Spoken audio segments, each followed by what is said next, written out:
شمشیر نے مومن کو واپس دیا اور اٹھ کر کھڑا ہوا۔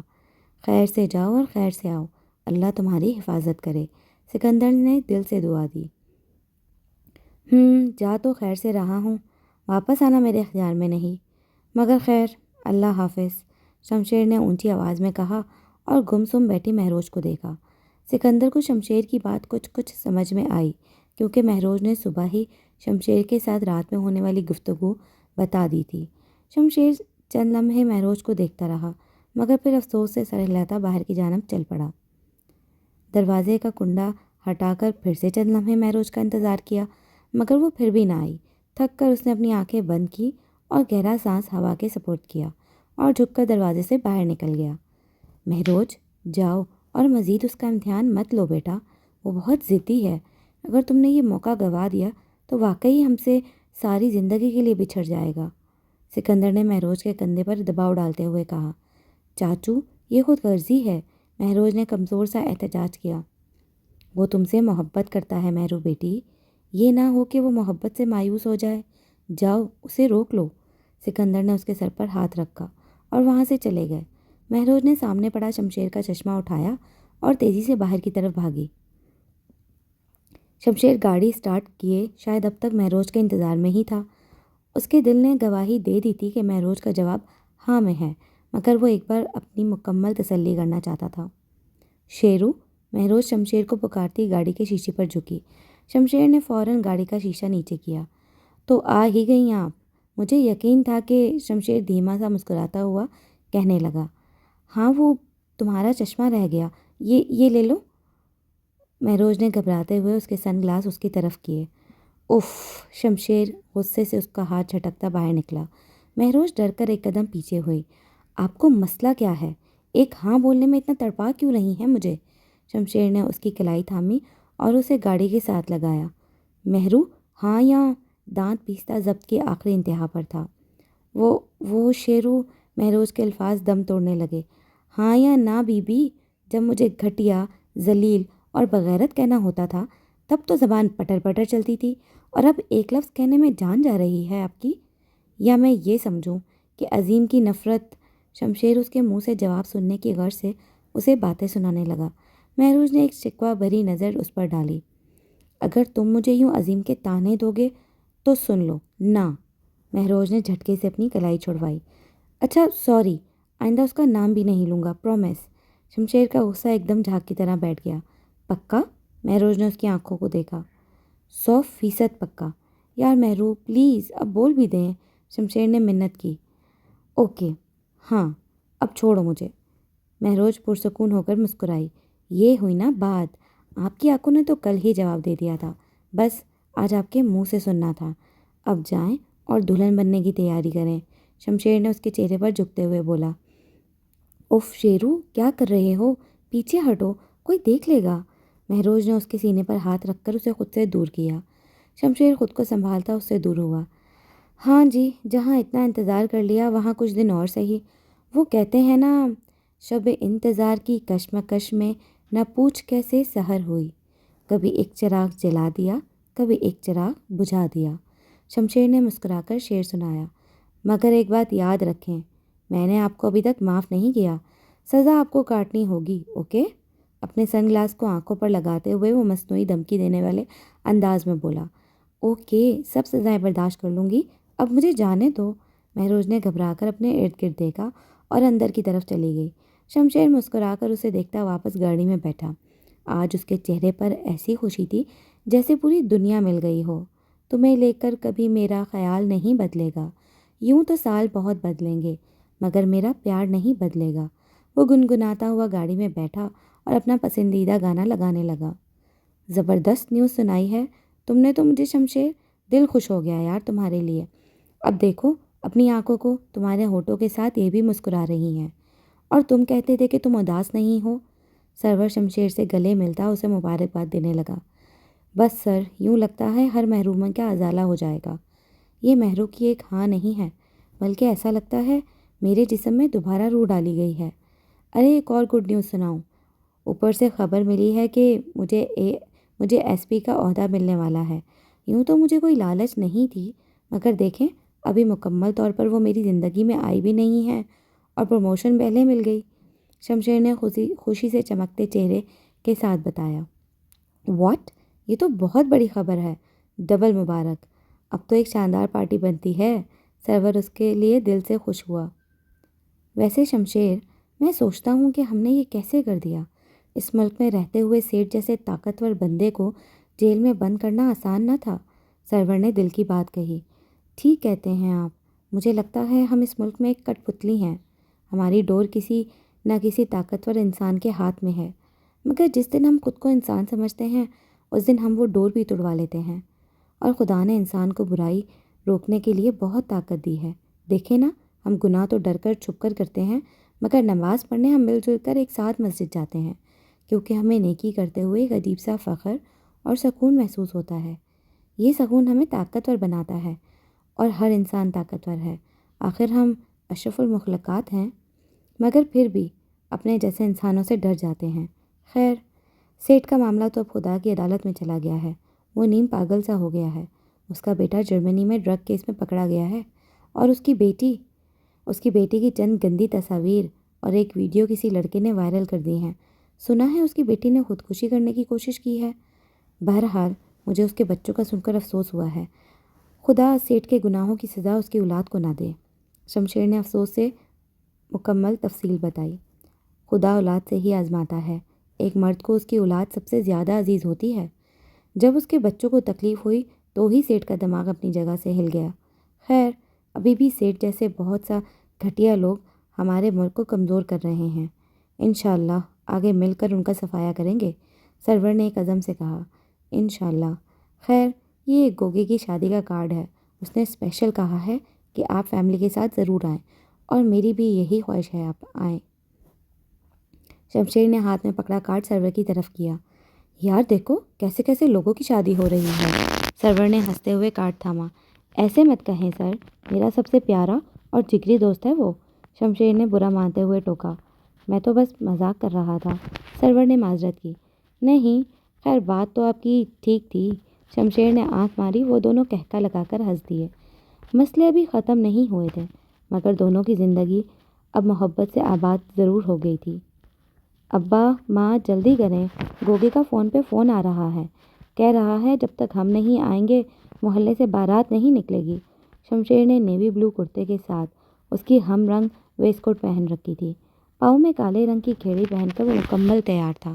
وہ اپنی جگہ سے کھڑا ہوا تو اس کا دراز قد دیکھ کر سکندر نے بے اختیار ماشاءاللہ کہا۔ شمشیر کے چہرے پر جو چمک تھی وہ اسے مزید خوبرو بنا رہی تھی۔ تمہیں خدا ہر بری نظر سے محفوظ رکھے، بہت زبردست لگ رہے ہو، سکندر نے اس کے چہرے کو محبت سے دیکھا۔ شکریہ ابا، شمشیر نے مسکرا کر کہا اور خاموش ہو گیا۔ سکندر کے یوں دیکھنے سے اسے کچھ عجیب سی ہچکچاہٹ ہوئی۔ میرے گلے لگ جاؤ شیرو، بہت عرصے سے تڑپ رہا ہوں، سکندر نے بے بسی سے کہا۔ شمشیر نے نظر اٹھا کر سکندر کو دیکھا۔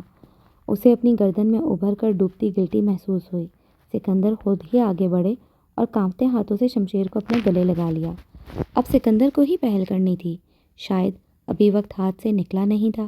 شمشیر نے بھی چند لمحے بعد سکندر کے گرد اپنے بازو پھیلائے اور پرسکون انداز میں اپنی آنکھیں بند کیں۔ آج پہلی بار اس نے اپنے باپ کی خوشبو کو محسوس کیا تھا۔ سکندر کے آنسو بہت خاموشی سے بہنے لگے۔ شمشیر کو جیسے ہی محسوس ہوا اس نے انہیں خود سے الگ کیا۔